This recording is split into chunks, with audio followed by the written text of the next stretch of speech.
कैसे हैं आप लोग और कैसी चल रही है आपकी स्टडी। आज हम पढ़ेंगे साइंस का चैप्टर 1, वो भी क्लास 10वीं का है ये, जिसका नाम है रासायनिक अभिक्रिया एवं समीकरण। आप सभी छात्र आराम से बैठ जाइए इस वीडियो को देख के, क्योंकि इस वीडियो में ये चैप्टर इतना इजी से समझाया हूँ जैसे पूरा यूट्यूब पर कोई नहीं समझाया होगा। और साथ में इस चैप्टर का मैं PDF नोट भी दे रहा हूँ आपको फ्री में, आप डाउनलोड कर सकते हैं, डिस्क्रिप्शन में इसका लिंक है। तो चलिए हम स्टार्ट करते हैं चैप्टर को स्टार्ट करने से पहले आप वीडियो को लाइक कर दीजिएगा, चैनल को सब्सक्राइब कर दीजिएगा, मुझे बहुत अच्छा लगेगा। जैसे कि इस चैप्टर का नाम है रासायनिक अभिक्रिया एवं समीकरण। तो कई बच्चे के डाउट होगी, सवाल होगी मन के अंदर कि सर ये रासायनिक अभिक्रिया क्या होता है। चैप्टर का नाम है हमारा रासायनिक अभिक्रिया। तो ये रासायनिक अभिक्रिया क्या होता है, समीकरण के बारे में हम थोड़ा बाद में बात करेंगे, पहले हम रासायनिक अभिक्रिया में बात करते हैं। तो जैसे कि मैंने यहाँ पर लिख रखा है कि वह अभिक्रिया जिसमें नई गुण धर्म वाले पदार्थ का निर्माण होता है वह अभिक्रिया रासायनिक अभिक्रिया कहलाता है। आपको नहीं आया समझ में, कोई बात नहीं, मैं आपको एक एग्जाम्पल से समझाता हूँ। जैसे कि हमने चीनी लिया, साथ में पानी लिया। आपने कभी कभी लिया होगा चीनी और पानी, उसको आपस में मिलाया होगा तो वो पानी जो होगा मीठा लगने लगता है, यानी कि मीठा पानी वो बन जाता है। तो इसी अभिक्रिया को हम रासायनिक अभिक्रिया कहते हैं। यानी कि हम कोई भी चीज़ को अभिक्रिया कराएं और उसमें नया चीज़ बन जाए ना, वो रासायनिक अभिक्रिया कहलाता है। जैसे कि हम चीनी को पहले से ही जानते थे, पानी को भी पहले से जानते थे, लेकिन इन दोनों की जब अभिक्रिया हमने कराई तो अलग से एक नया पदार्थ बन के आ गया जिसका नाम मीठा पानी है। तो ये क्या है भाई, यही तो है रासायनिक अभिक्रिया। जिस अभिक्रिया में नया पदार्थ बन जाए वही रासायनिक अभिक्रिया कहलाता है। आ गया होगा वो समझ में, मैं जानता हूँ। तो इसी बात पर वीडियो को लाइक कर दीजिए भाई। अब अगला टॉपिक जो आपके NCERT का है ना, उसका नाम है अभिकारक। व्हाट इज अभिकारक? ये अभिकारक होता क्या है सर, ये कहाँ से आ गया? तो चलिए इसके बारे में मैं आपको बताता हूँ। वह पदार्थ जो रासायनिक अभिक्रिया में भाग लेते हैं वह अभिकारक कहलाते हैं। अच्छा, ये रासायनिक अभिक्रिया में भाग कौन लेता है सर? जैसे कि हमने एक एग्जाम्पल लिया रासायनिक अभिक्रिया का, चीनी प्लस पानी इक्वल टू मीठा पानी, यानी कि हमने चीनी पानी को मिलाया तो मेरा मीठा पानी बना। तो इसमें सर अभिकारक कौन है सर इस रासायनिक अभिक्रिया में? ये जो चीनी और पानी है ना, वही एक अभिकारक है। ठीक है, क्या कह रहा है भाई, जो अभिक्रिया में भाग लेता है, किसी भी अभिक्रिया में जो पदार्थ भाग लेते हैं, जैसे कि आपके मम्मी जब सब्जी बनाती हैं तो उसमें क्या क्या चीज़ भाग लेता है? नमक भी आता है, मसाला भी आता है, कच्ची सब्जी भी आती है, थोड़ा बहुत पानी भी आता है, बहुत सारे चीज़ आते हैं, तब ना भाई एक अच्छा सब्जी बन के तैयार होता है। वही बात यहाँ पर कहा जा रहा है, जो भी अभिक्रिया में भाग लेता है वही अभिकारक कहलाता है। चलिए, मैं समझ गया हूँ कि आपको आ गया है समझ में। नहीं आया तो आप कमेंट करके बता सकते हैं कि सर समझ में नहीं आया, मैं आपको कमेंट में ही समझाने की कोशिश करूँगा। ऐसे तो मैं जैसे समझा रहा हूँ ऐसे आपको समझ में आ ही गया होगा। तो चलिए हम आगे टॉपिक देखते हैं, उत्पाद। मान लीजिए सर ये तो आपने कहा ये दोनों अभिकारक हैं, तो ये क्या है? जैसे मेरी मम्मी किचन में सब्जी बनाती है, नमक वमक मसाला वसा डाल के, फिर सब्जी बन के तैयार हो जाता है, जो हम सब्जी खाते हैं वो क्या है? तो वही तो उत्पाद है भाई। ये जो मीठा पानी है ना, इसका तो निर्माण हुआ है, नया नया में ये आया है, इसे हम उत्पाद कहते हैं। चलिए इसका परिभाषा पढ़ते हैं। जिस पदार्थ का निर्माण, यानी कि जिस पदार्थ का निर्माण रासायनिक अभिक्रिया में होता है वो उत्पाद कहलाता है। अभी मैंने बोला कि मीठा पानी क्या है, उत्पाद है। क्यों है भाई? क्योंकि इस रासायनिक अभिक्रिया में इसका निर्माण हो गया है। मीठा पानी का तो नया में निर्माण हुआ है ना, इसे हम उत्पाद कहते हैं। आए आपको समझ में? अब कहोगे सर ये क्या आप लिखे हो सर, Fe इक्वल टू लोहा, लोहा इक्वल टू Fe, जल इक्वल टू H2O, सोना इक्वल टू Au, मैग्नीशियम बराबर Mg, ये सब क्या है आप सोच रहे होगे। तो जैसे कि आप समय जो होता है, समय यहाँ पर लिख देता हूँ मैं, जैसे कि आप यहाँ पर समय जो होता है, समय को आप T से प्रदर्शित करते हो, T लिखते हो समय के जगह पे। उसी प्रकार हम सभी पदार्थ को उसके संकेत के रूप में लिख सकते हैं। जैसे कि लोहा का संकेत Fe होता है, जल का संकेत H2 होता है, सोना का संकेत Au होता है, आगे और सारे मैंने लिख रखा है और समझ में आएगा। मैग्नीशियम का संकेत Mg होता है, कार्बन का संकेत CO होता है, ऑक्सीजन का संकेत O2 होता है, हाइड्रोजन का संकेत H होता है। ठीक है, हम हाइड्रोजन भी लिख सकते हैं और H भी लिख सकते हैं। तो कहोगे सर ये इससे पढ़ने से क्या फ़ायदा है? तो आगे हम पढ़ने वाले हैं इससे फ़ायदा, इसका बहुत फ़ायदा है भाई, बहुत फ़ायदा है। कैसे फ़ायदा है अभी हम पढ़ेंगे। रासायनिक समीकरण, जैसे कि मैं आपको यहाँ पर बता दूँ कि अभी मैंने आपको यहाँ पर क्या पढ़ाया, एक मिनट ऊपर करता हूँ मैं। यहाँ पर मैंने आपको क्या पढ़ाया, रासायनिक अभिक्रिया। तो हमने रासायनिक तो अभिक्रिया पढ़ ली कि वह अभिक्रिया जिसमें नया पदार्थ का निर्माण हुआ रासायनिक अभिक्रिया कहलाता है। लेकिन ये समीकरण क्या है, हमने ये तो पढ़ लिया सर, लेकिन ये क्या है, तो उसी के बारे में पढ़ने वाले हैं सर। देखिए यहाँ पर मैंने लिख रखा है रासायनिक समीकरण। आप समीकरण भी बोल सकते हो या रासायनिक समीकरण भी बोल सकते हो। जैसे कि यहाँ पर परिभाषा लिख रखा है कि किसी भी अभिक्रिया को वाक्य में लिखने पर वह लंबा हो जाता है, इसी कारण उसे समीकरण में लिखा जाता है। सही बात है। कैसे सही बात है? मैग्नीशियम जो होता है, अब कई लड़कियों को मैग्नीशियम भी समझ में नहीं आता होगा। जैसे प्राकृतिक में लोहा, हाइड्रोजन ये सब चीज पाई जाती है ना, वैसे ही मैग्नीशियम भी प्राकृतिक में पर्यावरण में पाया जाता है। तो मैग्नीशियम ले लिया हमने, प्लस में हमने जल ले लिया, और जब उसको अभिक्रिया कराया तो क्या बना भाई? मैग्नीशियम ऑक्साइड और साथ में हाइड्रोजन बना। तो इसको लिखने पर, ये आप छोड़ दो कैसे मैग्नीशियम ऑक्साइड बना, कैसे, सब भूल जाओ, बस मेरी बातों पर ध्यान दो। तो मैंने इस अभिक्रिया को कराया तो इतना बड़ा लिखना पड़ा मुझे।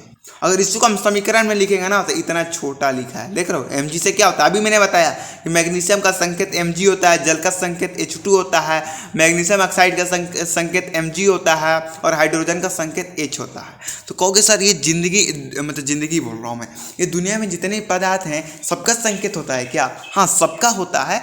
आप कहोगे सर कहाँ से याद करना है मुझे? तो मैं आपको आगे बताऊँगा कि आपको ये सारे जितने भी इंपॉर्टेंट जो पदार्थ हैं, जो तत्व हैं, उनका आप संकेत और परमाणु क्रमांक कहाँ से याद करोगे? आप कहोगे सर ये परमाणु क्रमांक क्या होता है? अरे सारे चीज हम आगे पढ़ने वाले हैं। जैसे कि एक और एग्जांपल लेते हैं हम, जैसे कि हाइड्रोजन प्लस ऑक्सीजन। हमने हाइड्रोजन भी लिया और ऑक्सीजन भी लिया, तो इनको मिलने से क्या बना भाई? जल। देखिए जब हाइड्रोजन गैस और ऑक्सीजन गैस आपस में मिलते हैं ना तो उससे जल का निर्माण होता है। इतना बड़ा लिखना पड़ा भाई मुझे, क्यों ना मैं समीकरण में लिख के इतना में ही काम खत्म कर दूं। जैसे H2 से हाइड्रोजन, O से ऑक्सीजन, H2O से जल, काम खत्म। यही तो है। अच्छा, आगे है संतुलित समीकरण। हमने तो समीकरण पढ़ लिया कि समीकरण क्या होता है। जब हम अभिक्रिया को वाक्य में लिखते तो बड़ा हो जाता है, इसलिए हम समीकरण में लिखते हैं कि वो छोटा में लिखा है। तो सर कहोगे कि तब सर ये संतुलित समीकरण क्या होता है? चलिए पढ़ते हैं। वह अभिक्रिया जिसमें उपस्थित पदार्थ, वह अभिक्रिया उसमें उपस्थित जो पदार्थ है उसके परमाणु क्रमांक समान हो, संतुलित समीकरण कहलाता है। आप कहोगे सर ये परमाणु क्रमांक तो आपने बताया नहीं कि परमाणु क्रमांक होता क्या है। तो क्लास 9 में भी आप परमाणु क्रमांक पढ़ चुके हो। यदि आप 9 क्लास में थोड़ा ही पढ़ाई नहीं किए होगे तभी आप परमाणु क्रमांक के बारे में नहीं जानते होगे। तो कोई बात नहीं, चलिए हम परमाणु क्रमांक के बारे में भी जान लेंगे और साथ में संतुलित समीकरण को जो है हम एग्जाम्पल के थ्रू समझने की कोशिश करेंगे। ऐसे आपको समझ में नहीं आएगा, हम एग्जाम्पल के थ्रू समझेंगे। तो चलिए हम कॉपी कलम पर समझेंगे, हम PDF अभी नहीं समझ पाएंगे, इसलिए हमें कॉपी कलम पे चलना होगा। तो चलिए हम चलते हैं। चलिए हम पहले देखते हैं परमाणु क्रमांक। ऐसे तो आपने परमाणु क्रमांक 9 क्लास में पढ़ चुके हैं, लेकिन आपको रिवीजन करा देता हूं मैं परमाणु क्रमांक। जैसे कि मैंने यहाँ पर लिख रखा है, जैसे कि आप दिख रहे होंगे, आपके डिस्प्ले पर दिख रहा होगा कि सभी तत्वों का अलग अलग परमाणु क्रमांक अलग होता है। यानी कि जितने भी सभी तत्व हैं उनके जो परमाणु होते हैं वो क्या होते हैं भाई? अलग अलग होते हैं, जो एक तत्व को दूसरे तत्व से अलग बनाता है, अलग करता या अलग बनाता है। क्या कह रहा है? इसका कहने का मतलब है ना कि जितने भी संसार में तत्व हैं वो सबके परमाणु क्रमांक अलग अलग होते हैं, और उसी परमाणु क्रमांक के कारण एक तत्व दूसरे तत्व को अलग करता है अपने से। जैसे कि ऑक्सीजन जल नहीं होता और जल ऑक्सीजन नहीं होता। जैसे कि ऑक्सीजन एक गैस है, लेकिन जल क्या है? एक द्रव है, लिक्विड फॉर्म में है। तो ये दोनों क्या होते हैं भाई? अलग हैं। वही बात है परमाणु क्रमांक। जैसे कि यहाँ पर मैंने लिख रखा है कि परमाणु 1 यानी कि हाइड्रोजन, यानी इसका संकेत होता है H। परमाणु 2 पर होता है हीलियम, जिसका संकेत होता है He। और परमाणु क्रमांक 3 पर होता है लिथियम, जिसका संकेत होता है Li। तो 3 ही नहीं होते, ये बहुत सारे होते हैं, बहुत ऐसे 3 4 5 6 7 8 9 10 ऐसे बढ़ते जाते हैं ये, ठीक है। तो यही होता है परमाणु क्रमांक। आप 9 क्लास में पढ़ चुके हो, अभी यहाँ पर डीपली हम नहीं पढ़ने वाले हैं, थोड़ा बहुत समझे। यहाँ पर इसकी जरूरत नहीं है उतनी, बहुत थोड़ा बहुत जरूरत है, तो उससे बस हम देख लीजिए। जितना जरूरत है उतना हमने इससे पढ़ लिया। अब टेंशन ना लो कि सर परमाणु क्रमांक नहीं आता है मुझे, इतना ही समझ में आया, कोई बात नहीं, यही बस चाहिए था समझ में, ठीक है। अगला जो इंपॉर्टेंट हमारा टॉपिक जो दिख रहा है वो है समीकरण को संतुलित कैसे करें।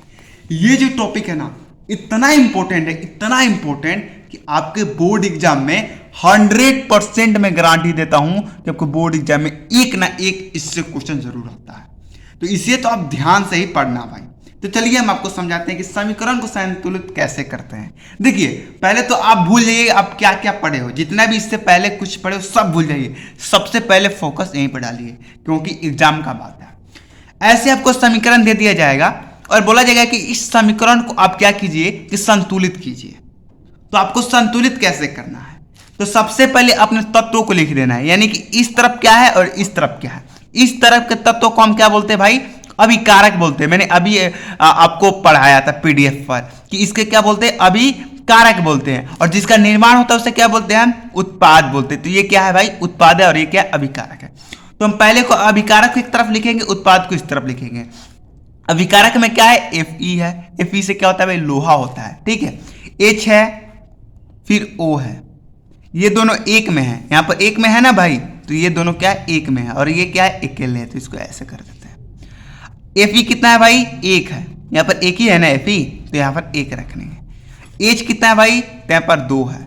O कितना है भाई, तो यहाँ पर एक है, यानी कि इसको हम ऐसे कर देते हैं। अब यही रूप इधर हम करेंगे। जैसे कि ये एक में है तो हम एक में इनको लिखेंगे Fe और O, ये दोनों क्या भाई, एक में, तो हम इसको एक में लिखेंगे। Fe कितना भाई, 3 है, देख रहे हैं 3 है। O कितना भाई, 4 है। चलिए हम इसको ऐसे कर देते हैं, ब्रैकेट बंद करते हैं। अब ये अकेले तो इसको हम ऐसे कर देंगे। H कितना है, 2 है। कितना है भाई, 2 है।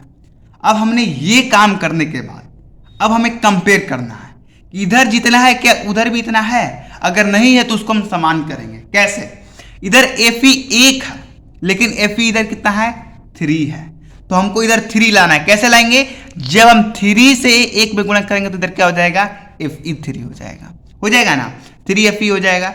इधर O कितना है भाई, इधर H2 है, इधर भी H2 है, और इधर O 4 है, लेकिन O इधर क्या है, 1 है। अगर हम यहाँ से 4 से गुणा कर दे इसमें, तो H में गुणा करेंगे तो ये तो H 8 हो जाएगा ना भाई, 8H हो जाएगा, और ये तो O 4 हो जाएगा। यानी कि O जो है हमारा वो क्या हो गया, बराबर हो गया। लेकिन H इधर 8 हो गया, इधर तो भाई 2 ही है, यानी कि फिर से हमें इधर भी 4 से क्या करना पड़ेगा, गुणा करने पड़ेगा, तब ये भी क्या हो जाएगा, 8 हो जाएगा। अब फिर से अब समीकरण को लिख लेते हैं जितने भी हम संतुलित किए हैं। जैसे कि हमने यहाँ पर लिख लेते हैं 3Fe, कहाँ से लिखे सर आप बताइए जल्दी से। तो यहाँ से 3Fe लिखा मैंने, और प्लस में H4 यहाँ पर लिखेंगे, फिर H लिखेंगे, और फिर यहाँ पर जो 2 है वो 2 लिखेंगे, फिर O लिखेंगे, O वाला, ठीक है। फिर इक्वल टू देंगे Fe तो ऐसा ही लिखाएगा, 3 है, इधर O 4 है वही लिखाएगा, और इधर क्या है भाई, 4 4 2 लिखाएगा। अब फिर से आप चेक करना चाहते हैं क्या सर ये संतुलित है, तो है, देखिए 3Fe इधर भी है, इधर भी Fe 3 है, और इधर H 4 दूनी 8, यानी कि 8 H जो है वो 8 इधर भी है, और 4 दूनी 8 H इधर भी 8 है। O इधर भी 1 है, 4 है, इस 4 से O में गुणा करेंगे तो कितना होगा, 4 ही होगा, और इधर भी O 4 है, यानी कि ये संतुलित समीकरण है। नहीं आया समझ में, कोई बात नहीं, इससे भी इजी लेके हम एक और एग्जाम्पल समझते हैं। जैसे कि यहाँ पर आपको दिख रहा होगा, ये तो और इजी है, नहीं दिख रहा है कोई बात नहीं, मैं आपको और नीचे कर देता हूँ, अब दिख रहा होगा। चलिए हम एक बार फिर से वही काम करते हैं। n इधर कितना भाई, 2 है, ठीक है, इसको 1 में रखते हैं। h कितना भाई, ये भी 2 है, चलिए इसको इधर करते हैं। इधर ये दोनों 1 में है, यानी कि n कितना भाई, 1 है, h कितना भाई, 2 है। अब देखिए इधर n 1 है लेकिन इधर n 2 ही है, यानी कि हमको इधर 2 से गुणा करना पड़ेगा। अगर हम इधर 2 से गुणा करेंगे तो n तो 2 हो जाएगा, लेकिन h 4 हो जाएगा, यानी कि इधर 2 ही इधर 4 हो जाएगा भाई। कैसे सर, अब इधर समझ में आ रहा है ना, यानी इसमें भी गुणा करेंगे, इसमें भी गुणा करेंगे 2 से, तो इससे 2 देने के 4, यानी कि h इधर 4 हो गया, इधर 2 ही है, तो फिर हम इधर भी 2 से गुणा करेंगे तब ये 4 होगा, यानी कि h भी इधर 4 है, इधर भी 4 है, n इधर 2 है, इधर भी 2 है। अब हम इस समीकरण को लिखेंगे कैसे, यहाँ पर n 2 लिखेंगे, n2 ही लिखेंगे, फिर यहाँ पर 2 है प्लस पहले दे देंगे, फिर 2 है तो 2 लिखेंगे, और फिर यही वाला लिख देंगे h2 इक्वल टू देंगे। और फिर अगर आपको नहीं समझ में आ रहा है तो फिर से वीडियो को देखिए, तब समझ में आएगा आपको। अब फिर इधर कितना है भाई, इधर 2 है तो पहले हम 2 लिख देंगे, फिर n लिख देंगे, फिर h लिख देंगे, फिर 2 लिख देंगे, वही चीज लिख देंगे। तो ये आपका क्या होगा भाई, संतुलित समीकरण हो गया। आया आपको समझ में, आ गया होगा, मैं आशा करता हूँ। नहीं आया कोई बात नहीं, अगर आप कमेंट में कहोगे तो अलग संतुलित समीकरण का ही वीडियो मैं आपके लिए बना दूंगा। ठीक है, तो चलिए हम अगली वीडियो में मिलते हैं, कल मिलेंगे। पार्ट 2 लेके इस चैप्टर का और जितने टॉपिक बचे हैं वो कल वीडियो में क्लियर करा दूंगा। पार्ट 2 वीडियो में मैंने क्लियर करा दूंगा। चलिए मिलते हैं अगली वीडियो में। जय हिंद, जय भारत।